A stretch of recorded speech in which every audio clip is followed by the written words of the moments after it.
दोस्तों Jugal sir online classes YouTube channel में आपका हार्दिक स्वागत है।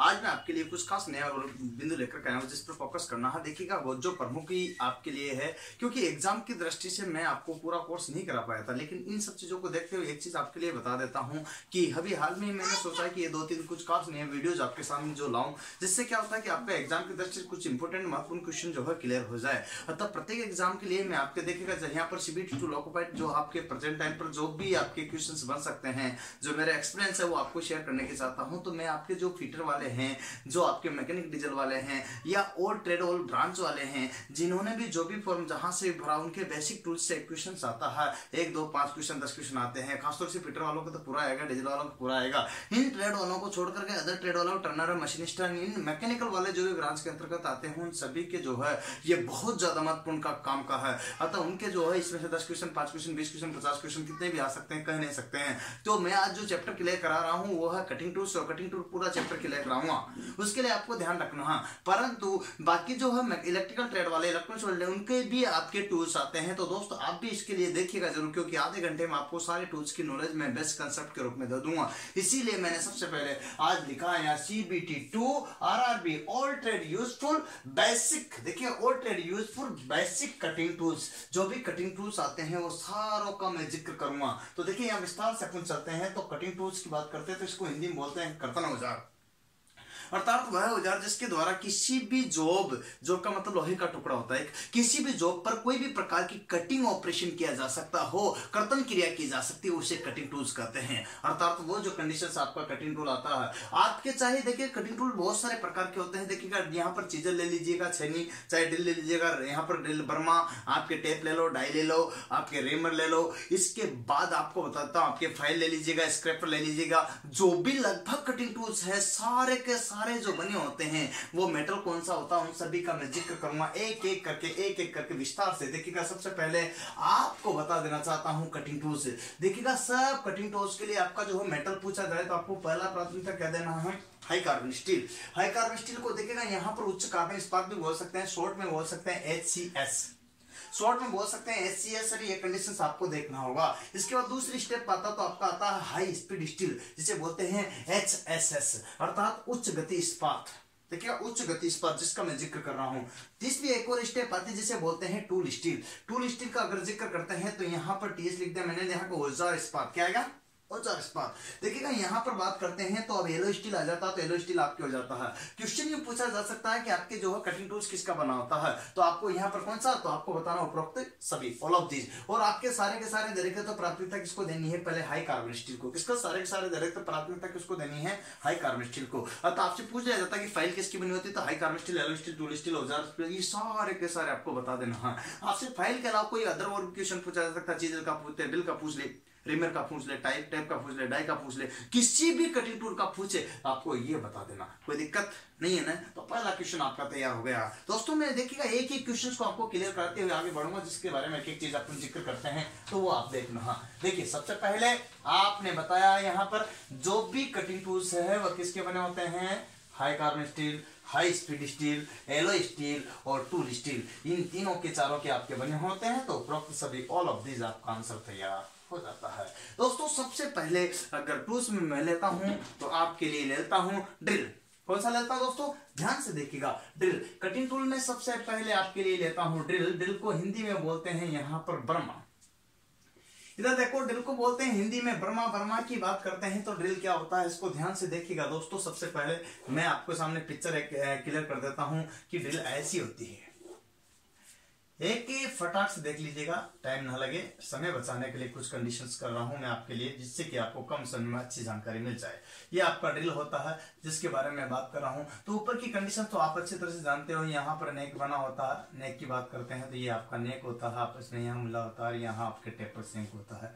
ये कंडीशन आपके साथ में होती है। इस तरह से आपकी ड्रिल निर्मित होती है। यहाँ पर आपके फ्लूइड्स बने होते हैं, खांचे, जो आपके ध्यान नहीं है। यहाँ मार्जिन बना दिया। मैं आपको जो बताना चाह रहा हूँ वो क्या है, देखिएगा ड्रिल में, ड्रिल की बात करते हैं तो ड्रिल क्या है, तो ड्रिल का आपको पूछा जाए कि यूज क्या है इसका, तो यूज का अगर जिक्र पूछे, मेटल का आप बताए दोगे, मेटल का आप बताए दो क्या बताओ, high carbon steel, high speed steel, yellow steel. Use का पूछे तो किसी भी जॉब पर, क्या कोई भी जॉब पर है उस पर क्या करना है, गोल छेद करना है। तो छेद करने के लिए, क्या करने के लिए, छेद करने के लिए, इसका यूज क्या, छेद करना। तो देखिएगा सबसे पहला यूज। दूसरी बात, मेटल में आपको कुछ कहने की जरूरत ही नहीं बची। तीसरा, आपका यहाँ क्वेश्चन पूछा जा सकता है कि ड्रिल जो होता है इसका पॉइंट एंगल कितने डिग्री का होता है।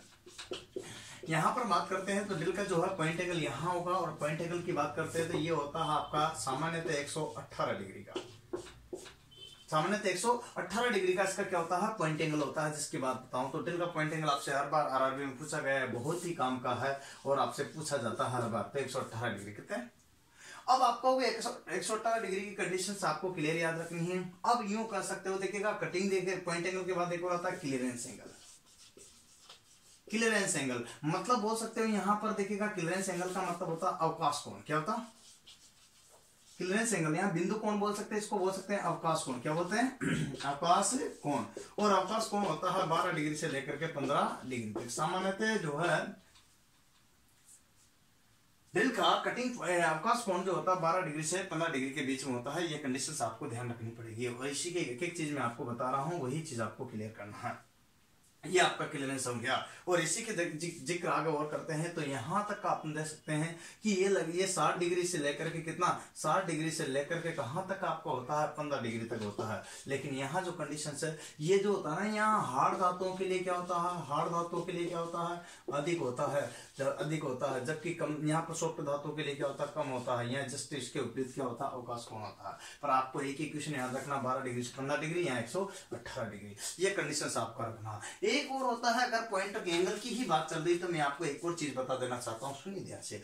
यहाँ पर एक और होता है जिसे बोलते हैं ड्रिल एंगल गेज। क्या बोलते हैं, देखिएगा ड्रिल एंगल गेज की बात करता हूं तो ड्रिल एंगल गेज क्या होता है, इसको देखिएगा। ड्रिल एंगल गेज जो होता है आपका 121 डिग्री का होता है।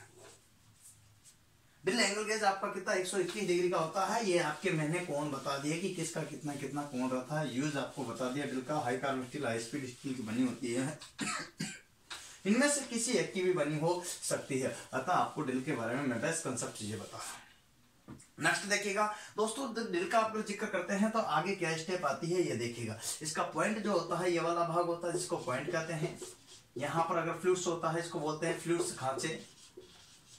आपसे एग्जाम में मतलब पूछा गया है कि ड्रिल में फ्लूइड्स का क्या कारण है, ड्रिल में फ्लूइड्स का क्या कार्य है। तो फ्लूइड्स का जो कार्य बताओगे आप, यहाँ खांचों का जो कार्य बताओगे तो यहाँ जो है ना चिप्स, छीलन, चिप्स मतलब होता है छीलन। छीलन को क्या करता है, ये बाहर निकालता है। छीलन को क्या करता है, बाहर निकालता है। यहाँ जो भी जो कटिंग होगी इस जॉब में, ये जो कटिंग होगी तो इसको आउटपुट देने का, बाहर निकालने का कार्य कौन करता है, ये आपके यहाँ फ्लूइड्स करता है। इसके बाद यहाँ इसमें कूलेंट भी करते हैं। तो कूलेंट जब करते हैं तो आपको एक बात तो क्लियर हो ही जानी चाहिए कि कूलेंट करेंगे तो यहाँ पॉइंट तक जल पहुंचाने का मतलब कूलेंट का भी कार्य करता है। तो कूलेंट मतलब यहाँ पर जल को कहाँ तक, जो भी आप जल के अलावा तो लेते हैं अपन, सोल्यूबल ऑयल वगैरह लेते हैं या फिर कोई भी यहाँ पर लोड ऑयल लेते हैं, तो उसको जो है कूलेंट को मतलब शीतलक को कहां तक, शीतलक को बिंदु तक, सुनिए ध्यान से, शीतलक को बिंदु तक पहुंचाने का, पॉइंट तक पहुंचाने का कार्य कौन करता है, अपना फ्लूइड्स करता है। ये वाला भाग होता है मार्जिन। मार्जिन या फिर इसको बोल सकते हैं लैंड। मार्जिन या लैंड दोनों एक ही चीज है। ये आपके ड्रिल का साइज को नियंत्रण रखने का कार्य करता है और आपके जो एक साइज निर्धारित करने का कार्य करता है। इसी से साइज इंगित किया जाता है। ये आपके जो है ना यहाँ पर जो है चमकीला चमकीला दिखाई देता है, जिसको बोलते हैं मार्जिन या लैंड। क्या बोलते हैं, मार्जिन या लैंड। ये नेक वाला भाग होता है, ऊपर जो भाग होता है जिसको बोलते हैं अपन शैंक। और शैंक की बात करते हैं तो शैंक में जो है ना ड्रिल को ड्रिल चक में पकड़ते हैं, ड्रिल को ड्रिल चक में पकड़ते हैं। और ड्रिल चक में पकड़ते हैं तो वो जो भाग होता है तो शैंक को पकड़ा जाता है। यह जो आपके मोर्स शैंक, कौन सा है, मोर्स, ध्यान रखिएगा ये आपके मोर्स शैंक, मोर्स जिसके बारे में बात कर रहा हूं। तो आपसे पूछा है यहाँ पर कौन सा शैंक है, मोर्स, मोर्स टेपर बना होता है। टेपर की पूछे तो मोर्स टेपर शैंक बना होता है। कौन सा, कौन सा बोलो, मोर्स टेपर शैंक बना होता है। यहाँ पर जो है ड्रिल का जो है चक है वो चक में क्लैंप कर लेते हैं। ड्रिल चक को निकालने के लिए ड्रिल चक की आता, क्या था यहाँ पर, चक की, चक्की के द्वारा इसको निकाला जाता, खोला जाता, कसा जाता। ये कंडीशन आपके साथ में होती है। यहाँ तक मैंने आपको जो बताया ये सारा कंसेप्ट था आपका ड्रिल वाला। देखिए दोस्तों आगे अगर बात करता हूँ तो इसी क्रम में एक एक चीज को क्लियर कर लेना और कैसे स्टेप आपके साथ बनेगी। तो आपको बता दिया मैंने ड्रिल का। तो ड्रिल में टेपर कौन सा बना होता है, मोर्स। कौन सा बना होता है, मोर्स। फ्लूइड्स का क्या कार्य होता है, छीलन को बाहर निकालना और कूलेंट को कहां तक, पॉइंट तक पहुंचाने का कार्य किसका हो गया, छीलन अर्थात चिप्स का। ये हो गया अपना। यहाँ पर देखिएगा दोनों स्टेप आपको मैंने क्लियर कर दी है। नेक्स्ट स्टेप में अगर जिक्र करते हैं दोस्तों, तो ये आपका ड्रिल वाला भाग मैंने करा दिया। मेटल का आपको बताने की जरूरत मेरे को नहीं है। देखिए, ड्रिल के बाद आता है रीमर। क्या आता है? रीमर। और रीमर की बात करते हैं तो रीमर का जो कंडीशन है, ड्रिल करने के बाद सबसे पहले मेटल का high carb steel, high speed steel, ठीक है, एलो स्टील या टूल स्टील। देखिए, दूसरी स्टेप आपको बता देता हूं, ये तो मेटल क्लियर हो गया। यहाँ पर देखिएगा यूज आपका जो है बनता है, इससे और कुछ नहीं बनता है एग्जाम में। ये आपका कोई जॉब है, इसके द्वारा क्या कर लिया, इसमें ड्रिल कर लिया, ड्रिल के द्वारा क्या कर दिया, छेद कर दिया। छेद में तो छोटे छोटे छिलन तो रह गए, चिप्स तो रह जाते हैं। ड्रिल के द्वारा की गई छेद को क्या करना है, फिनिश करना पड़ेगा आपको। क्या करना पड़ेगा? फिनिशिंग। ड्रिल के द्वारा किए गए छेद को फिनिशिंग मतलब होता है परिष्करण। क्या? परिष्करण। परिष्करण का मतलब यहाँ पर फिनिशिंग होता है। हिंदी की शुद्ध हिंदी की लैंग्वेज जिसे निम्मी भी कहते हैं लोग। क्या कहते हैं? निम्मी भी। तो ये निम्मी पैटर्न वही है। अच्छा देखिए, ड्रिल के द्वारा किए गए छेद को फिनिशिंग देने के लिए यहाँ रीमर डालेंगे। रीमर सेम कंडीशन ऐसी ही होती है ड्रिल के जैसे, जो कि आपके यहाँ पर जो बना होता है, इसको डाला तो साफ कर देगा। ड्रिल के द्वारा किए गए छेद को फिनिशिंग देने के लिए क्या करने के लिए, जैसे मान लीजिए ये आपके चिप्स आ रहे थे, इसको हटाने के लिए किसका प्रयोग करते हैं, तो यहाँ पर इसको डालेंगे तो ये आपके हो जाएगी। इसके कारण ड्रिल के द्वारा किए गए छेद को फिनिशिंग, अर्थात तो जब फिनिशिंग करेंगे तो थोड़ा सा बड़ा भी होगा, तो ड्रिल के द्वारा किए गए छेद को फिनिशिंग करने और थोड़ा बड़ा करने के लिए जिसका उपयोग किया जाता है वह रीमर कहलाती है। क्या कहलाती है? रीमर। ये आपकी कंडीशंस होती है। अलग अलग प्रकार की रीमर होती है जिनका जिक्र मैं यहाँ पर नहीं करना चाहता। सारे सिर्फ एक ही क्वेश्चन इससे बनता है, जो आपको मैं शॉर्ट एंड स्वीट में बताना चाहता हूँ। रीमर के बाद देखिएगा यहाँ जो कंडीशन आती है तो अपने आप काउंटर सिंकिंग। क्या था? Counter sink. देखिएगा, काउंटर सिंक। अब बात करते हैं काउंटर सिंकिंग की बात करते हैं तो काउंटर सिंकिंग मतलब जो ये जो छेद था, इसके ऊपरी सिरे को जो है काउंटर का मतलब क्या करते हैं, टेपर कर दिया, ऊपर का सिरा बड़ा कर दिया, तो उसको बोलते हैं काउंटर सिंकिंग। और काउंटर सिंकिंग की बात करते हैं तो एक और था काउंटर बोरिंग। क्या था? काउंटर का मतलब होता है किनारा, और सिंकिंग का मतलब जो होता है उसके ऊपरी सिरे को, जैसे अपन क्या रिचिंग वगैरह करते हैं, या फिर जो आपने यहाँ पर ऐसा जो आपके आता है, ये आपने देखा होगा, ये रहता है स्क्रू को कसना है तो उसको ऊपरी सिरा तो क्या रहना चाहिए यहाँ पर, तो ये पूरा फिट बैठ जाए ऐसी यहाँ पर जो है ना, जिसको बोलते हैं यहाँ पर फ्लैट वाले जो है ना आपके, ये बैठ जाएंगे नट बोल्ट तो आराम से बैठ सकते हैं। जो चपटा वाला होता है पूरा वाला भाग इसमें समाहित हो जाए, उनके लिए अपन बोलते हैं काउंटर सिंकिंग। और काउंटर सिंकिंग टेपर हो गया, लेकिन बोरिंग में आपके आता है, देखिए बोरिंग की जो कंडीशन है वो अलग है। बोरिंग में क्या होता है कि इसमें कुछ भाग, जैसे मान लीजिए ये जॉब है और इसी जॉब में मैं आपकी डायग्राम बनाता हूँ, तो सब आगे ये जॉब, इसमें आधे वाले भाग में क्या कर देना आपने, यहाँ पर साइज बढ़ा दिया, आधे का जो साइज वही सेम साइज है, तो इस तरह का जो ऊपर वाला जो फ्लैट वाला इस पर जाकर के जमा हो जाएगा, तो ये कंडीशन आपकी आएगी, तो इसको बोलते हैं काउंटर बोरिंग। क्या बोलते हैं? तो इसके लिए काउंटर बोरिंग टूल का प्रयोग किया जाता है, यहाँ काउंटर सिंकिंग टूल का प्रयोग किया जाता है। याद रखना, काउंटर बोरिंग और काउंटर सिंकिंग। इसके बाद क्या करते हैं कि देखिएगा, ड्रिल के द्वारा छेद कर लिया, उसके द्वारा रीमर के द्वारा फिनिश कर लिया। अब मेरे को लगा कि इसमें चूड़ियां काट देनी चाहिए। क्या काट देनी चाहिए? चूड़ियां। और चूड़ियां काटने के लिए अपने पास आता है टेप। क्या था? टेप। टेप की बात करते हैं तो दोस्त टेप क्या होता है, ऐसी ही होती है सेम, लेकिन इसमें क्या है, चूड़ियां बनी होती है। ऐसी होती है सेम, इसमें क्या बनी थी, चूड़ियां बनी थी। यहाँ जो इसको क्लैंप पकड़ करके टेप रेंच के द्वारा इसे पकड़ करके, किसके? टेप रेंच के द्वारा पकड़ करके आराम से यूज लिया जाता है। और यहाँ जो है ये आपके जॉब ऑलरेडी था, इसमें ड्रिल के द्वारा छेद किया था और रीमर के द्वारा क्या कर लिया था, फिनिश कर दिया था। अब ड्रिल के द्वारा जब छेद कर दिया, रीमर के द्वारा फिनिश कर दिया, तो इसमें क्या करना, चूड़ियां काटना। तो इसको घुमाएंगे तो इसमें क्या कट जाएगी, आपके चूड़ियां कट जाएगी। क्या कट जाएगी? चूड़ियां। तो इसके द्वारा देखिए जो चूड़ियां कटी है, तो ये कौन सी चूड़ियां हैं, आप देखो ये चूड़ियां कटी है, तो कौन सी चूड़ियां कटी है, मतलब यूं कह सकते हैं कि किसी भी होल छेद या ड्रिल के गए छेद में थ्रेड कटिंग के लिए, चूड़ियां काटने के लिए, क्या काटने के लिए, चूड़ियां काटने के लिए जिस उपकरण का प्रयोग किया जाता है वो क्या कहलाता? टेप। अर्थात इसके द्वारा जो चूड़ियां काटी जाती है वह काटी जाती है इंटरनल मतलब अंदरूनी चूड़ियां। इंटरनल थ्रेड का मतलब क्या होता है, अंदरूनी चूड़ियां, यूं कर सकते हैं। तो किसी भी देखना यहाँ पर क्यों कहिए, देखिएगा कंडीशंस आपके सामने जो आती है उसी को देखिएगा। ड्रिल किए गए छेद को फिनिशिंग करने के पश्चात पहला ऑपरेशन क्या है, ड्रिलिंग, दूसरा ऑप्शन क्या है, रिमिंग, तीसरा ऑप्शन क्या था, टेपिंग। अब ड्रिल किए गए छेद को फिनिशिंग करने के पश्चात उस पर क्या है, इंटरनल थ्रेड काटने के लिए जिस उपकरण का प्रयोग किया जाता है वो टेप कहलाता है। अगर बात करते हैं डाई की, तो डाई की अगर बात की जाए भाई, तो देखिए इधर गौर से ध्यान देना। हाँ, डाई की अगर बात की तो डाई के द्वारा जो चूड़ियां काटते हैं तो इंटरनल की जगह क्या आता है यहाँ पर एक्सटर्नल थ्रेड। अब एक्सटर्नल थ्रेड किस में काटेंगे, मतलब क्या है कि बाह्य चूड़ियां काटते हैं तो बाह्य चूड़ियां किस में काटते हैं, बाह्य अगर चूड़ियां काटना हाँ तो किस में काटेंगे, ध्यान से देखिए। कोई रोड है, मान लीजिए रोड है, इसमें चूड़ियां काटना है, तो इसमें चूड़ियां काटना तो भारी हुई, तो किसी भी रोड या फिर नट, यहाँ पर देखिए नट बोल्ट भी हो सकता है, यहाँ पर जो हो सकता है नट बोल्ट भी हो सकता है। दो कंडीशन है।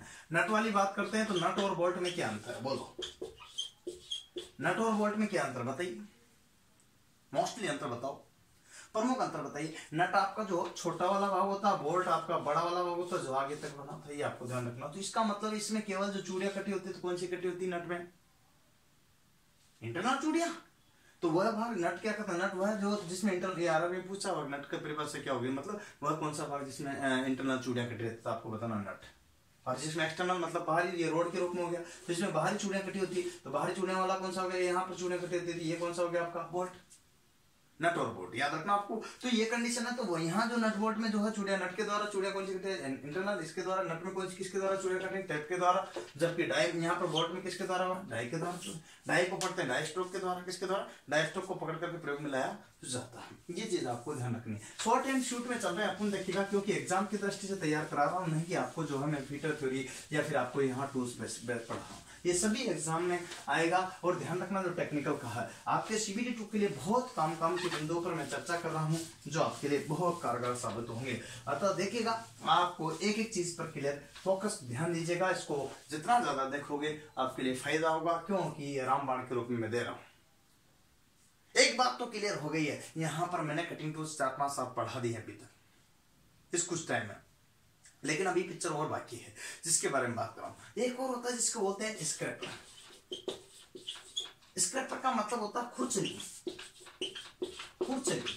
खुरचनी की बात करते हैं तो ऐसा ये फाइल के जैसे बनी होती है, यहाँ पर इस टाइप सा रहता है और यहाँ वही आपका पकड़ने का इसमें हैंडल वगैरह लगा रहता है। देखिए यहाँ पर बात करें दस्ता, यहाँ पर क्या करता है कि कोई भी अपन कास्टिंग का कार्य करते हैं,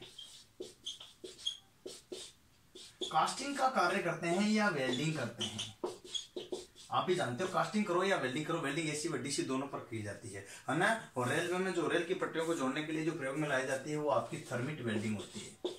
कौन सी होती है, थर्मिट वेल्डिंग होती है, याद रखना है ना। तो मैं बात बता रहा था कास्टिंग की बात, कास्टिंग करते ढलान करते तो कहीं ना कहीं छोटे मोटे जो है उभार रह जाते हैं हल्के फुल्के, या फिर वेल्डिंग करते हैं तो छोटे छोटे कण ऐसे गिर जाते हैं। तो इनको जो है हटाने के लिए इनको बोलते हैं हाई स्पॉट्स।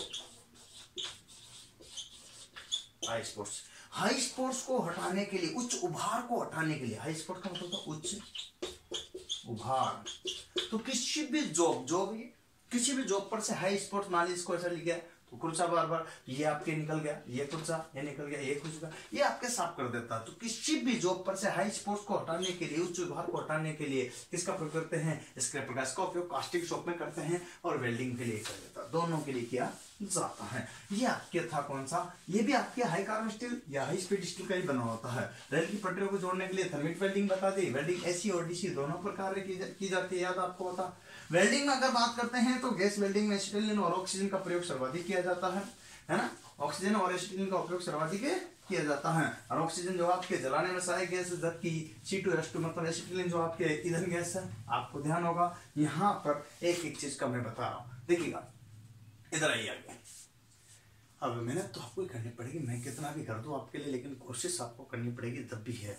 मामला यही, बस परेशान नहीं होना कि नहीं सर आ गया। एग्जाम तो आएगा वो उसका काम, ठीक है, वो उसका काम है। एक एक चीज आपको क्लियर कर लेनी है, उसी को ही फोकस करना है, क्योंकि मुश्किलों से भाग जाना आसान होता है। हर पहलू जिंदगी का इम्तिहान होता है, बस परीक्षा आ गई। मुश्किलों से भाग जाना आसान होता है, हर पहलू जिंदगी का इम्तिहान होता है। डरने वालों को कुछ मिलता नहीं जिंदगी में, लड़ने वालों को कदमों में जहान होता है। मेरे भाइयों चिंता वाली कोई बात नहीं, आपके कदमों में भी जहान होगा। बस यकीन मानिएगा, आप विश्वास के साथ लगे रहेगा। और आपको निःशुल्क PDF चाहिए तो उसके लिए कॉन्टेक्ट कर सकते हो, नंबर दिए गए। उस पर व्हाट्सएप कर सकते हो, मेरे को क्या कर सकते हो, व्हाट्सएप कर सकते हो कि सर पीडीएफ भेजिएगा, बस बाकी मेरा काम है। व्हाट्सएप कर सकते हो, पीडीएफ भेजिएगा, दोनों नंबर पर कोई से, तो बाकी सब मेरा काम है, मैं आपको पीडीएफ भेज दूंगा, कोई भी असुविधा नहीं होगी अलग अलग ट्रेड की। अच्छा, मैं कोशिश कर रहा हूँ कि एग्जाम की दृष्टि से बनेगी वही भेज रहा हूँ, नहीं कि आपको पूरी की पूरी, ठीक है, पूरी के लिए तो आपको कोचिंग आना ही पड़ेगा, लेकिन जो रामबाण के रूप में साबित हो जाए आपके, वो चीज मैं आपको भेज रहा हूँ, जिसका कोई चार्ज नहीं, निःशुल्क है,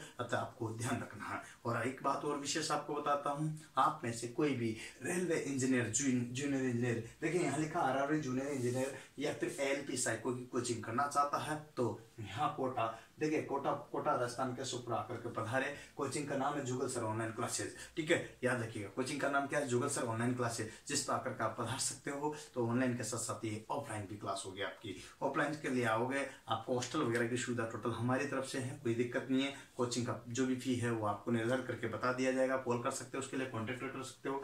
आपको एक बात बता देता हूँ, अगर कोई जेई की कोचिंग करना चाहता हाल ही में, तो आरआरबी जेई के लिए CBT 1 और CBT 2 दोनों देखिएगा, CBT 1 और CBT 2 दोनों देखिएगा। इसके लिए न्यू बैच स्टार्ट हो रहा दोस्तों, वो आपके 14 जनवरी 2019 प्रातः 8 बजे से लेकर के 1 बजे तक 5 घंटे पर डे क्लास चलेगी। रोजाना कितने, 5 घंटे पर डे क्लास चलेगी भाइयों। तो 5 घंटे पर डे क्लास में 2 घंटे ट्रेड थ्योरी, मतलब आपकी ब्रांच वाइज चलेगी, जिसका मैं जिक्र कर रहा हूँ, ब्रांच वाइज। किसकी, ब्रांच वाइज। यहाँ पर ITA वाले इसका आवेदन नहीं कर सकते हैं। इसकी तारीख 31 जनवरी 2019 अंतिम तारीख है, जिसे आप आवेदन कर सकते हो। आवेदन करने के लिए मेरा वीडियो देख सकते हो कि कौन सा बोर्ड का चयन करे, इससे पहले मैंने जो वीडियो डाला हुआ वो देख सकते हो। अच्छा दोस्तों, एक बात अपने वापस आ जाएगा अपने बिंदु पर, जिस पर अपन चर्चा करना चाहते हैं। देखिए, अब आता आपके पास में चीजर, क्या था, चीजल की बात करते हैं तो यहाँ छेनी होता है, और छेनी की बात करते हैं तो रफ कटिंग के लिए, किसके लिए, रफ कटिंग के लिए।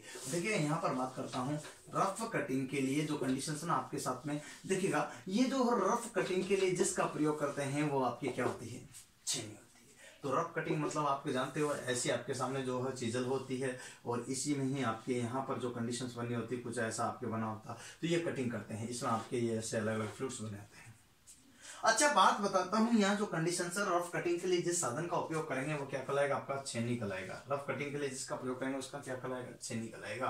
तो आपका छेनी का वर्क हो गया, लेकिन यहाँ पर बात करते हैं तो छेनी का अगर कटिंग एंगल बात करते हैं, किसकी बात करते हैं दोस्तों, छेनी का कटिंग एंगल की बात करते हैं, तो कटिंग कोण कर्तन कोण कितने डिग्री का होता है, 60 डिग्री। सामान्यतः जनरली वर्क बोल रहा हूँ, तो आपको ध्यान रखना। यहाँ पर छेनी का कटिंग कोण कितने डिग्री का होता है, 60 डिग्री का। और आपसे पूछे कि चिपिंग एंगल कितने डिग्री का है, चिपिंग एंगल, या फिर इसको बोल सकते हैं फोर्जिंग एंगल। क्या बोल सकते हैं, फोर्जिंग एंगल। चिपिंग एंगल या फिर फोर्जिंग एंगल बात करते हैं तो ये दोनों ही एक ही चीज है। तो चिपिंग एंगल जो होता है वो होता है 40 डिग्री का। ऐसे याद रखना क्या होता है, सारे पिक्चर तो आपको जब पूरा पढ़ाया जाता है उसमें समझाया जाता है। जनरली आपको ऐसे याद रखना 40 डिग्री, कितने डिग्री का, 40 डिग्री का। तो ये 60 डिग्री का, ये 40 डिग्री का, याद रखोगे, याद रखोगे। यहाँ पर आपसे पूछा जाए कि देखिएगा रेख कोण कितने डिग्री का होता है, रेख कोण की अगर बात करते हैं तो वो आपके 20 डिग्री का, कितने डिग्री का, 20 डिग्री का। अगर आपसे पूछे रेख कोण के अलावा एक और बचता है अवकाश कोण, इसको बोलते हैं क्लीयरेंस एंगल, वो आपके 10 डिग्री का बच जाएगा। इस तरह से आपका निर्मित होता है, जिसकी कंडीशंस मैं आपको बता रहा हूँ। तो कटिंग कोण कितने डिग्री का, 60 डिग्री का। फोर्जिंग एंगल या फिर चिपिंग एंगल कितने डिग्री का, 40 डिग्री का। रेख कोण कितने डिग्री का, आपके रेख एंगल कितने डिग्री का, 20 डिग्री का, 20 डिग्री का। अवकाश कोण क्लीयरेंस एंगल कितने डिग्री का, आपके 10 डिग्री का। ये चीज आपको याद रखनी है। किसकी बनी होती है, high carbon steel, high speed steel. किसकी बनी होती है, हाई कार्बन स्टील, यहाँ हाई स्पीड स्टील की बनी होती है। कौन बनी होती है आपके यहाँ। इनको उतार भी सकते हो आप, देखिएगा लिख कर आराम से भी याद कर सकते हो, या वीडियो की सहायता से देख सकते हो, दोनों ही फास्टली कर सकते हो। लेकिन एक बात बताता हूँ, आपसे एग्जाम में आया था अपने कि यहाँ चीजल का आकार होता है, तो आपको बताना षष्ठभुजाकार। क्या, षष्ठभुजाकार। देखिएगा षष्ठभुजाकार आकार होता है, वहाँ चौकोर भी दिया रहता है, वहाँ अष्टभुजाकार भी देता है, लेकिन पहली प्राथमिकता इसको देंगे। वैसे चौकोर और अष्टभुजाकार भी गलत नहीं है, बट पहली प्राथमिकता जो नहीं देनी है तो षष्ठभुजाकार को देना है। क्योंकि देख सकते हो 1, 2 और 3, ईडी में जानते हो आप 3 फ्लक, ये 3 फ्लक इसके पीछे जरूर है, तो टोटल कितने में, 6। कितने में, तो 6 को बोल सकते हैं षष्ठभुजाकार। आई थिंक क्लियर हो गया होगा मामला भी। तो ये आपके क्या थी, छेनी, जिसके बारे में बात कर रहा हूँ। तो इसके बारे में मैंने बताया आपको चीजल कई प्रकार की होती है। एक बात बताता हूँ हमको, अगर बात करते हैं तो डायमंड पॉइंट में चीजल का जो पॉइंट होता है वो वी आकार का होता है, अर्थात वी आकार की ग्रुप की कटिंग के लिए किसका प्रयोग करेंगे, डायमंड पॉइंट। किसका, डायमंड पॉइंट चिजल का प्रयोग किसके लिए करते हैं? वी आकार की ग्रू के लिए। ये कंडीशन आ जाती है। एक बात बताना आपको यहाँ पर देखिएगा, जो कंडीशन है फ्लैट चिजल का जो होता है, फ्लैट का मतलब होता है चपटी की बात करते हैं तो चपटी का उपयोग सामान्य कार्यों के लिए किया जाता है। जनरल वर्क के लिए जो फिटिंग शॉप में करते हैं, फिटिंग में वो किसका करते हैं? अधिकतर फ्लैट चिजल चपटी छन्नी का ही प्रयोग करते हैं। पीटर जो करता है वो अधिकतर किसका करता है? यहाँ पर फ्लैट छन्नी का यूज करता है। इसके बाद एक और आता है जिसे बोलते हैं काउ माउथ चिजल। काउ का मतलब क्या होता है दोस्तों? गाय।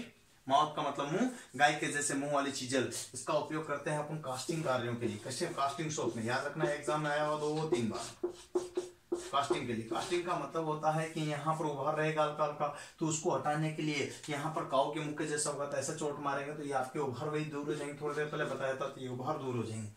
तो यूं कह सकते हैं कि इसका उपयोग कास्टिंग शॉप में किया जाता है। किसमें? कास्टिंग शॉप में किया जाता है। ओके, आपको ध्यान रखना है कास्टिंग शॉप के लिए जो प्रयोग लाई जाएगी वो कौन सा। वैसे आपके यहाँ पर जो है ना क्या, एक और चीज होती है आपकी शीट मेटल होता है, तो उसके लिए भी इसका उपयोग करते हैं नालियां वगैरह बनाने के लिए। यहाँ जो कंडीशंस है आप एक एक चीज को क्लियर कर सकते हो, जिसका मैं आपको बता रहा हूँ, तो ये आपको जरूर याद रखना। हाँ, बाकी तो आपकी बहुत सारी प्रकार की होती है जिनका जिक्र अपन यहाँ नहीं करना चाहते हैं। इनका डायग्राम भी बनता है, अलग अलग का विस्तार से समझाया जाता है। किसकी बनी होती है? High carbon steel, high speed steel या एलो स्टील। क्योंकि आप जानते हो सारे कटिंग टूल्स लगभग किसके बने होते हैं?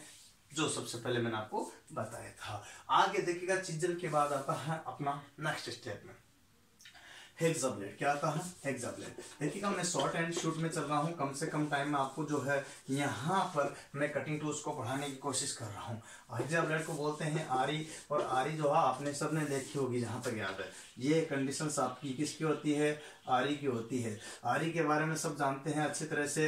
यहाँ पर इसमें रहते हैं 2 आई होल। आई होल एक आई होल के सेंटर से दूसरे आई होल के सेंटर के बीच की दूरी क्या कहलाती है? साइज। तो आपसे पूछा जाता है कि यहाँ पर हेक्सा ब्लेड का साइज कहाँ से लिया जाता है? एक सेंटर के से दूसरे सेंटर के बीच की दूरी से क्या लेते हैं? साइज। और यहाँ से इसमें ऐसा लगा रहता है, जो आपके इस टाइप से इसमें लगा रहता है, और ये कंडीशंस आपके पास बन जाता है यहाँ फ्रेम।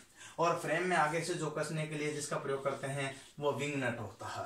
तो आपसे पूछा जा सकता है कि आरी को खोलने के व कसने के लिए कौन से नट का प्रयोग करते हैं? तो विंग नट का प्रयोग करते हैं, जो कि आपके किस आकार का होता है? फ्लाई। फ्लाई का मतलब तो बटर होती है ना, अपने बटरफ्लाई, इस तरह की कंडीशन होती है। तो ये कंडीशन, तो इसको विंग नट या फ्लाई नट के नाम से जानते हैं। आपको ध्यान रखना है कि विंग नट हमेशा आगे की ओर होता है, अर्थात आरी की जब कटिंग करते हैं, आरी के द्वारा कटिंग करते हैं, तो कटिंग हमेशा फॉरवर्ड स्ट्रोक में होती है। किसमें होती है? कटिंग हमेशा किसमें होती है? फॉरवर्ड स्ट्रोक में। फॉरवर्ड स्ट्रोक में मतलब अग्रगामी। जब आप कटिंग करते हो आरी के द्वारा, हेक्सा ब्लेड के द्वारा कटिंग करते हो, तो हमेशा फॉरवर्ड स्ट्रोक में, अग्रगामी स्ट्रोक में ही कटिंग होती है, पश्चिमगामी में कटिंग नहीं होती है। और हमेशा जब दांते रखते हैं तो दांते किसकी ओर रखने चाहिए? आगे की ओर रखने चाहिए। आरी के दांते हमेशा जब आरी को लगाते हैं तो हेक्सा ब्लेड में किसकी? विंग नट की ओर या आगे की ओर रखना चाहिए। ये चीज आपको ध्यान रखनी चाहिए। ये भी आपके हाई कार्बन स्टील या स्पीड स्टील की बनी होती है, ठीक है? ये आपके बता देता हूँ। तो अलग अलग कंडीशन है जिसका मैं जिक्र कर रहा हूँ। आपने जानते हो इलेक्ट्रिशियन वालों के टेनेंसा आती है। टेनेंसा का उपयोग क्या करते हैं? मुलायम धातुओं को काटने के लिए। टेनेंसा का उपयोग कहाँ कर सकते हैं? मुलायम धातुओं व लकड़ी की कटिंग के लिए। मुलायम धातुओं व लकड़ी की कटिंग के लिए किसका प्रयोग करते हैं भाइयों? टेनेंसा, जो कि इलेक्ट्रिशियन वालों के लिए बेहद काम की है, इलेक्ट्रॉनिक्स वालों के लिए भी बेहद काम की, जो कि आपके बोर्ड बनाने के लिए प्रयोग में लाई जाती है। उम्मीद करता हूं हेक्सा ब्लेड आपको समझ में आ रही होगी। लेकिन इसमें एक और चीज होती है जिसे बोलते हैं ग्रेड। ग्रेड का मतलब होता है कोटि। इसे एक बोलते हैं ग्रेड का मतलब क्या होता है? कोटि का मतलब होता है प्रति सेंटीमीटर, या प्रति सेंटीमीटर को बोल सकते हैं प्रति 10 mm। देखिए 1 सेंटीमीटर में कितने mm होते हैं? 10 mm। तो प्रति सेंटीमीटर बोलो या प्रति 10 mm बोलो, बात है कि तो प्रति सेंटीमीटर में दांतों की संख्या, प्रति सेंटीमीटर में ये दांतों की जो संख्या ना, इसमें जैसे मान लीजिए यहाँ से यहाँ तक 1 सेंटीमीटर, तो इसमें जो दांतों की संख्या आ रही 4, 5, 8, 10 जो भी आ रही है इसके अंतर्गत, वो क्या कहलाती है? आपकी ग्रेड कहलाती है। उसे कहते हैं ग्रेड। तो प्रति सेंटीमीटर में, जैसे यहाँ से लेकर यहाँ तक हो सकता, तो प्रति सेंटीमीटर में जो भी दांतों की संख्या आ रही है वो क्या कहलाती है? आपकी ग्रेड कहलाती है। इसकी लैंग्वेज ये बताइए, प्रति 10 mm में या प्रति 10 mm में या प्रति सेंटीमीटर में दांतों की संख्या ग्रेड कहलाती है, जो एग्जाम में पूछा जा सकता है। ग्रेड के आधार पर अगर बात करते हैं तो आपके यहाँ जो है 4 प्रकार की आपके हेक्साब्लेड होती है। देखिए शॉर्ट एंड शूट टाइम में चलिएगा। ग्रेड के आधार पर देखते हैं तो 4 प्रकार की हेक्साब्लेड होती है। 4 प्रकार में सबसे पहला आता है आपका कोर्स ग्रेड। कोर्स ग्रेड अगर बात करते हैं तो कोर्स ग्रेड आता है। दूसरे नंबर के आता है तो आपके एक और आता है जिसे बोलते हैं यहाँ पर मीडियम ग्रेड। मीडियम ग्रेड की बात करते हैं तो तीसरे नंबर की एक और आता है जिससे बोलते हैं, देखिएगा यहाँ पर फाइन ग्रेड। क्या बोलते हैं? Fine grade. और फाइन ग्रेड के बाद आता है तो वेरी फाइन आता है, वेरी फाइन ग्रेड आता है। तो देखिएगा यहाँ जो बात करता हूँ तो वही कंडीशंस आपको बता रहा हूँ। वेरी फाइन ग्रेड, देखिएगा यहाँ बात करते हैं फाइन ग्रेड, यहाँ मीडियम ग्रेड, यहाँ पर कोर्स ग्रेड। देखिएगा तीनों चारों का मैं जिक्र कर रहा हूँ, आपको ध्यान रखना। Course, medium, fine, very fine, ये आपके जो है 4 प्रकार की ग्रेड होती है। सबसे पहले अगर बात करते हैं तो फाइन ग्रेड के अंतर्गत होते हैं तो दांतों की संख्या कितनी होती है यहाँ पर, किसमें? दांतों की संख्या किसमें होती है? यहाँ इंच में निर्धारित की जाएगी। और कितने में? 1 सेंटीमीटर में कितने दांतों की संख्या होगी? तो 14। कितनी होगी यहाँ पर? देखिए इंच के आधार पर बात करते हैं तो 14 में आप देखिएगा यहाँ याद रखने का सीधा तरीका है। इसमें 4 जोड़ोगे तो कितना हो जाएगा आपके पास में? 18 में 6 जोड़ोगे तो कितना हो जाएगा आपके पास में? देखिए याद रखने का भी तरीका, 6 जोड़ोगे तो कितना हो जाएगा? 24 में 8 जोड़ोगे तो कितना हो जाएगा आपका? रीजनिंग का सवाल हो गया एक तरह से। कितना जो है 32। ये कंडीशंस आपके साथ होती है। अब तो ये किसकी कंडीशंस आए अपने यहाँ पर? दांतों की संख्या। अगर बात करता हूं मैं पिच की, किसकी? पिच की दोस्तों। तो पिच की कंडीशन कुछ अलग आती है। पिच की कंडीशंस कहाँ से होती है? तो आपसे पूछा जाता है कोर्स ग्रेड की पिच कितनी होती है? तो यहाँ पर 1.8 mm। भाई देखिएगा यहाँ पर अगर बात करें कोर्स के अलावा आता है तो मीडियम की कितनी आता है? तो 1.4 mm। अगर बात पूछे आपकी कि यहाँ पर किसकी फाइन की कितनी आती है? तो 1 mm। वेरी फाइन की कितनी आती है? तो 0.8 mm। आपको ध्यान रखना है, आपके एग्जाम में पूछा जा सकता है सामान्य। यहाँ पर देखिएगा यह जो कंडीशन, सर इस कंडीशन को, एक चीज को क्लियर कर लेना है। अब दांतों की संख्या, आपको पिच का मतलब सबसे कम ये है, तो सबसे कम ये है तो कठोर दांतों के लिए इसका उपयोग करते हैं। कठोर और दांतों के लिए अर्थात जो है इसका उपयोग किया जाता है। अर्थात पतली ट्यूब होती है, पतली ट्यूब, ये एग्जाम में कई बार पूछा हुआ, पतली ट्यूब के लिए, वो पाइप के लिए, ये एग्जाम आएगा ध्यान रखना। पाइप के लिए कौन से प्रकार के ग्रेड का उपयोग अपन करते हैं? तो आपको बताना 0.8 mm वाली ग्रेड का अपन क्या करते हैं? हेक्साब्लेड का उपयोग करते हैं। दांतों की संख्या पूछते नहीं, वैसे पूछते तो 32 बता देना, लेकिन ये क्वेश्चन आपके पूछा जाता है कठोर, वहां पतली ट्यूब या पाइप देता हो तो उसके लिए किस प्रकार की 0.8। यहाँ पर पतले ट्यूब का मतलब एक और चीज हो सकता है, ट्यूब के अलावा और जो आते हैं अपने चद्दर भी आ जाएगी। तो चद्दर मतलब शीट होता है, और शीट की बात करते हैं तो उसके लिए अपन किसका प्रयोग करते हैं? यहाँ पर 0 पॉइंट, क्योंकि मोटी उसमें जाएगी नहीं, फंस जाएगी। तो यहाँ पर इसमें बहुत यूं पतले क्या होते हैं, इसमें दांतें बने होते हैं। ओके, इसके बाद फिर इसका, इसके बाद मुलायम धातुओं के लिए, किसके लिए? मुलायम धातुओं के लिए या फिर लकड़ी के लिए, किसके लिए? लकड़ी के लिए किसका प्रयोग करेंगे अपन? यहाँ पर 1.8 mm की या फिर 14 धातु वाली किसका? हेक्साब्लेड का प्रयोग करेंगे। यहाँ पर मुलायम तांबा हुआ, पीतल हुआ, है ना, एल्यूमिनियम हुआ, है ना, ये जो भी आपके मुलायम आता है उन सबको अपन बात करते हैं तो कोर्स ग्रेड की प्रयोग करेंगे। तो कोर्स ग्रेड का मुलायम के लिए और इसके लिए वेरी फाइन का इसके लिए, ये दोनों याद रख लेना। बाकी चीज की याद नहीं, बीच की याद भी तो चलेगा। तो उम्मीद करता हूं ये आपके कुछ टाइम में मैंने हेक्साब्लेड भी कवर करा दी है, जो कि आपको समझ में आई होगी। और आपके हेक्साब्लेड किसकी बनी होती है? High carbon steel. साइज कहां से लेते हैं? एक पिन होल के सेंटर से दूसरे पिन होल के सेंटर के बीच की दूरी से साइज इसका निर्दिष्ट किया जाता है। आप जान सकते हो। यहाँ पर अगर बात करते हैं तो ये 2 प्रकार के होते हैं, एक तो फ्लेक्सिबल लचीली हेक्साब्लेड का ज्यादा यूज किया जाता है क्योंकि ये टूटती नहीं है, जबकि होल हार्ड वाली का जो है कम प्रयोग करते हैं। इसके दांतों को, लचीले वाले के दांतों को छोड़ करके पूरे देखिएगा भाग जो होता है वो फ्लेक्सिबल होता है और इसको हार्ड और टेम्पर भी किया जाता है। लेकिन आपको ध्यान रखना है हेक्साब्लेड थी। उम्मीद करता हूं ये आपको समझ में आ रहा होगा। इसी क्रम में एक और चीज बताऊंगा तो आपको ध्यान रखिएगा। कर्तन तोड़ने में बात कर रहा हूं, अब आप सीधा जो है कहां पहुंच जाओगे? फाइल। किस पर? फाइल का मतलब रेती होता है, बहुत बड़ा चैप्टर है जिसके बारे में आप शायद जानते भी होंगे और नहीं जानते तो मैं बता देता हूं। ये आपकी रेती होती है, ये आपकी क्या होती है? रेती होती है। इस तरह की आपकी क्या होती है? फाइल होती है। और आप इसके बारे में अच्छी तरह से जानते होंगे, नहीं जानते तो मैं बता देता हूं आपको शॉर्ट एंड शूट में, कम से कम समय में। ये आपके रेती है और इस रेती को मैंने बना दिया।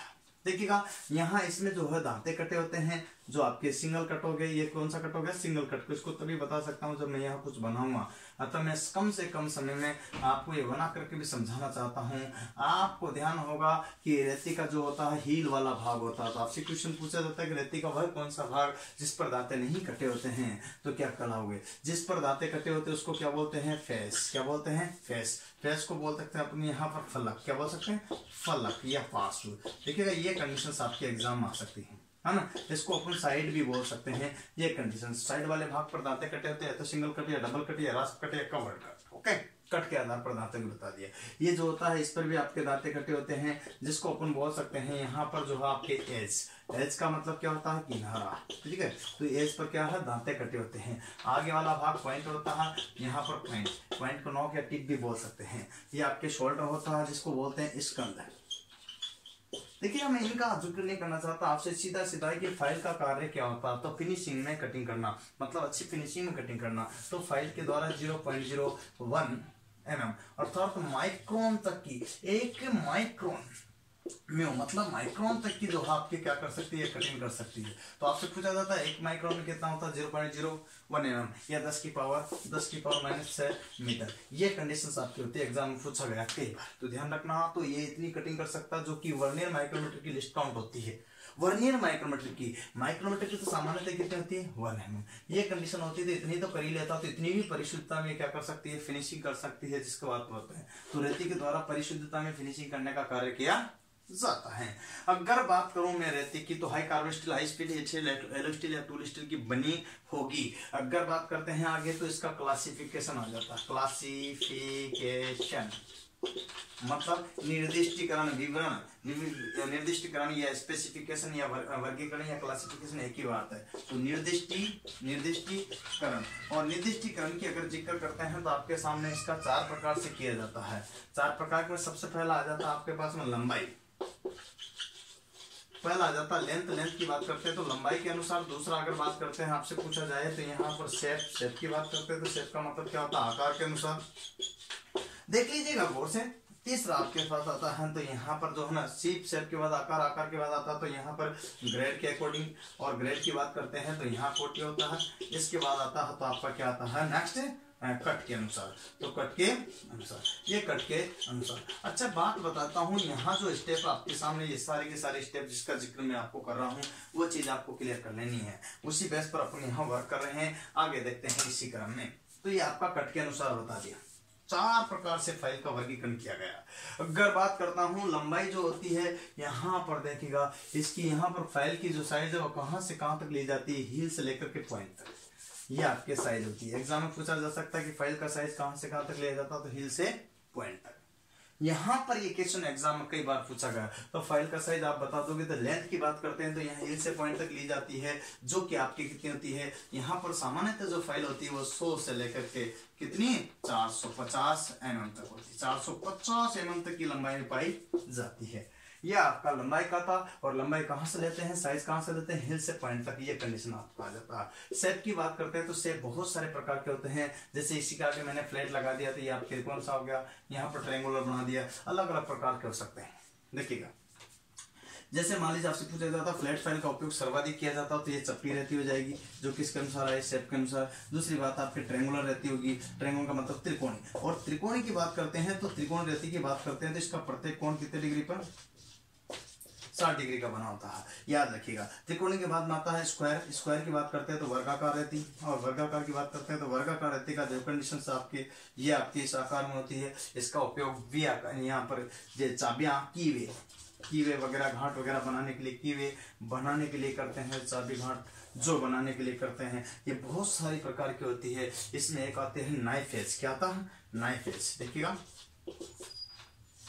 Knife edge. अगर बात करते हैं नाइफ एज को, तो शेप एज भी बोलते हैं। क्या बोलते हैं? Shape edge. देखिएगा शेप एज का जरूर पूछा जा सकता है। तो शेप एज फाइल किसे कहते हैं? जिसका ये साइड जो होता है ना, एक सपनी, इस पर दांते नहीं कटे होते हैं। तो यहाँ पर ऐसा कोई जॉब है जिसको क्या कि एक तो सतह तैयार है, दूसरी सतह को तैयार करना। ये सतह तैयार है, ये सतह को तैयार करना।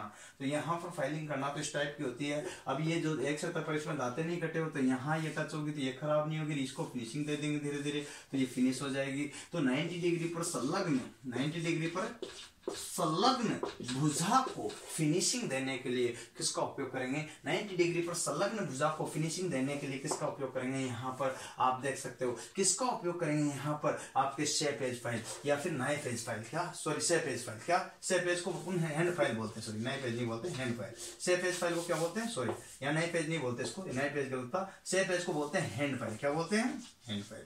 हैंड फाइल की बात करता अपन, यहाँ पर शेप एज की कंडीशन आपके नहीं थी, तो हैंड फाइल को अपन बोल सकते हैं यहाँ पर शेप एज, शेपर फाइल बोलते हैं हैंड फाइल, और इसका उपयोग होता है शेप एज फाइल या हैंड फाइल का 90 डिग्री पर संलग्न भुजा को फिनिशिंग देने के लिए। आपको एक बात बताता हूँ, नाइफ एज का मतलब चाकू जैसी होती है, चाकूदार नाइफ एज। देखिएगा बात करते हैं,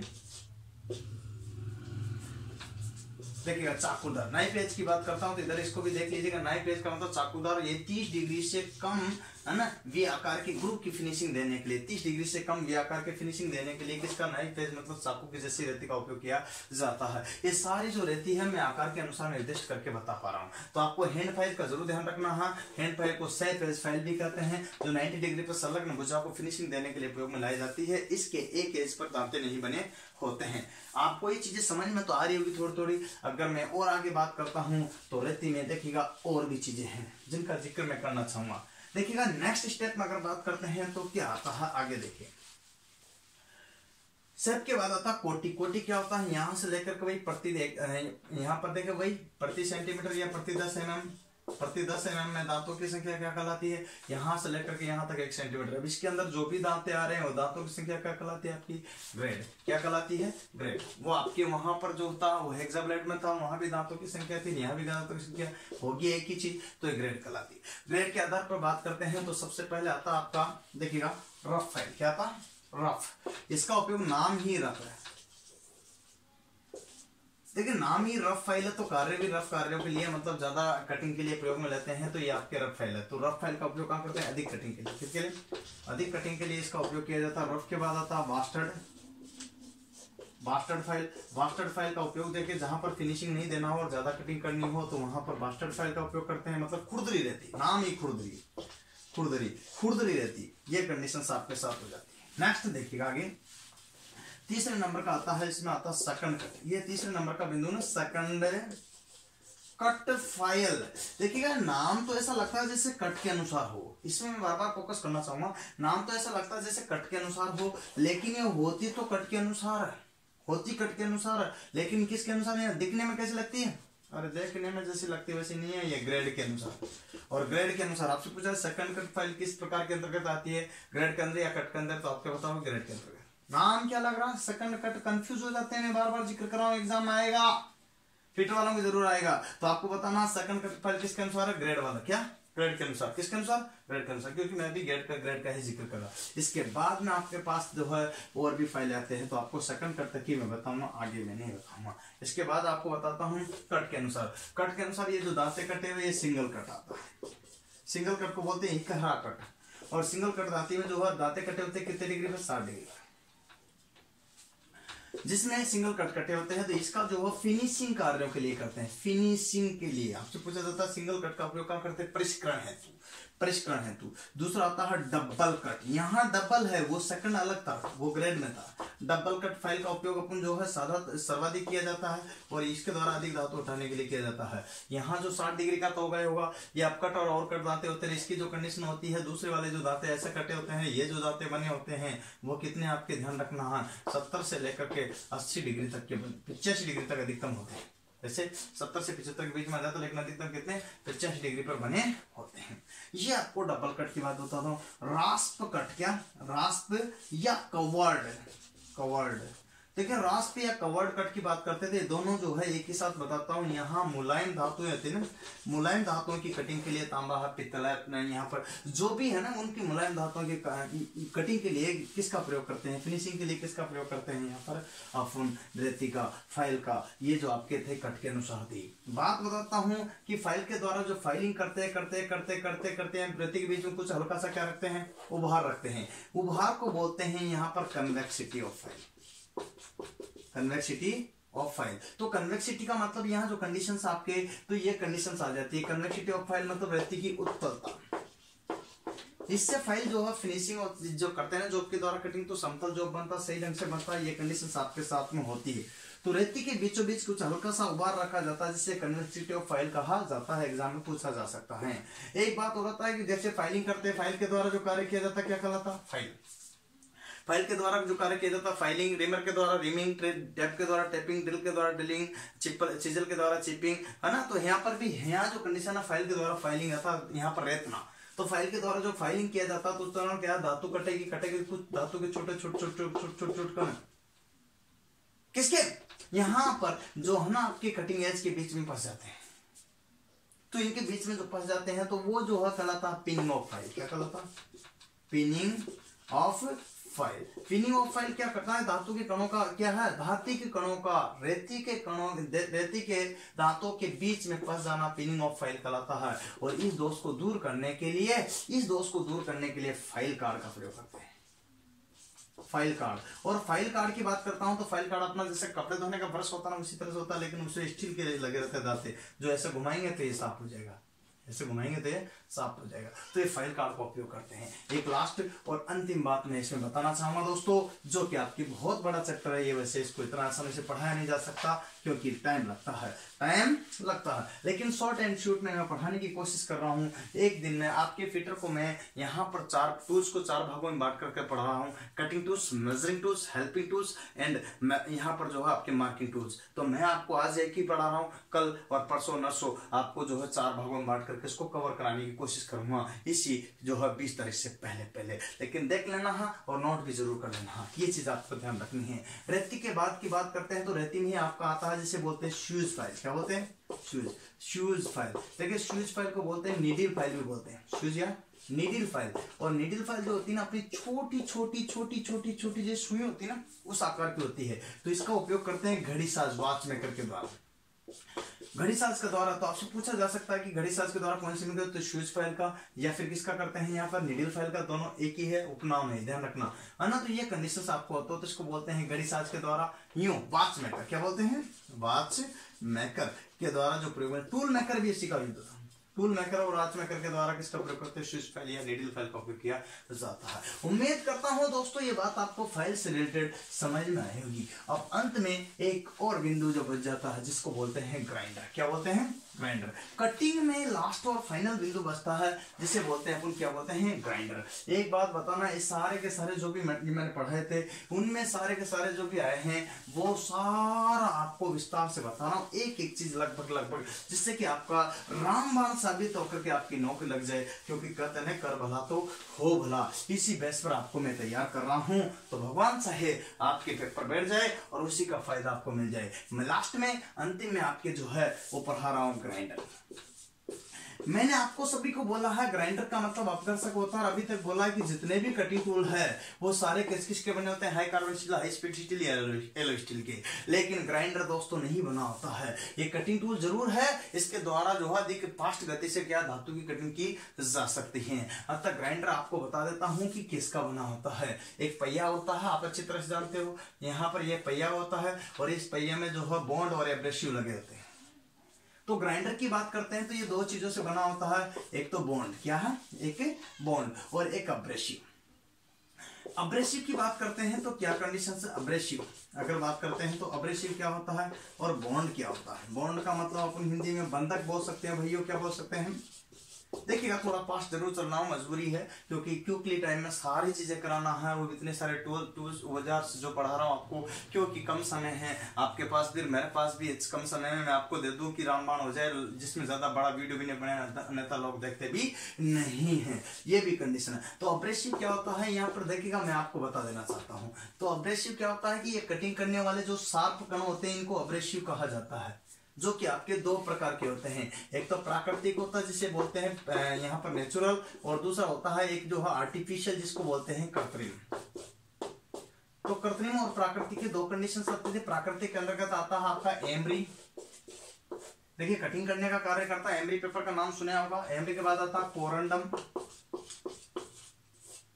एमरी, कोरंडम और हीरा। ये सारे के सारे प्राकृतिक अब्रेसिव आते हैं जो प्रकृति से प्राप्त होता है, जो कटिंग करने के लिए काम में आता है। कृत्रिम मानव द्वारा निर्मित होता है जिसे बोलते हैं यहाँ पर देखिएगा सिलिकॉन कार्बाइड और एल्यूमिनियम ऑक्साइड। इसको बोल सकते हैं सिलिकॉन कार्बाइड और एल्यूमिनियम ऑक्साइड। ये दोनों जो है आपके मानव द्वारा निर्मित है, एल्यूमिनियम ऑक्साइड। ये दोनों की बात बता रहा हूं, तो दोनों के दोनों जो है मानव द्वारा निर्मित है। ये आपके जो है कटिंग करने का आपसे पूछा जाता है एब्रेसिव का क्या कार्य है, तो यहाँ पर धातु की कटिंग करने वाला पदार्थ ही एब्रेसिव कहलाता है, जो कि आपको शार्प और तीखा होता है। इसको हाथ लगाओगे तो कट जाएगा, इतना शार्प होता है, बहुत डेंजर। जिसके रूप में अपन प्राकृतिक लेते थे हीरा, एमरी या कोरंडम लेते हैं, और कृत्रिम लेते थे सिलिकॉन कार्बाइड या एल्यूमिनियम ऑक्साइड लेते हैं। जो ग्राइंडर व्हील आपको प्रत्येक जगह मिल जाता है, जहां भी शॉप में जाओगे उसी शॉप में मिल जाता है। रेलवे में तो अक्सर इसका यूज होता है, क्योंकि मेंटेनेंस के लिए इनका यूज होता है। बॉन्ड होता है इन एब्रेसिव कणों को मजबूती से चिपकाए रखने के लिए जिस पदार्थ का उपयोग किया जाता है उसे बॉन्ड कहते हैं। आपने फेविक्विक का नाम सुना होगा, फेविकोल और फेविक्विक का। फेविक्विक से 50 गुना अधिक मजबूती से धातु को, इनको एब्रेसिव कणों को क्लैंप करने वाला पदार्थ कहलाता है। क्या कहलाता है? आपका बंधक। तो एब्रेसिव कणों को चिपकाए रखने का कार्य कौन करता है? बंधक, जो कि आसानी से निकलता नहीं। ये कंडीशन थी। और बंधक में सबसे अच्छा बंधक आता है विट्रीफाइड। क्या आता? विट्रीफाइड। देखिएगा, विट्रीफाइड आता है, उसके बाद आता है रेजोनाइड आता है। क्या आता है? रेजोनाइड आता है ना। सेलाक आता है, सेलाक आता है ना। रबर बॉन्ड आता है, तो रबर बॉन्ड आता है। देखिएगा यहाँ पर जो कंडीशन है, देखिएगा मैं आपको बता रहा हूँ इतने सारे, सबसे उच्च क्वालिटी कौन सा है? विट्रीफाइड।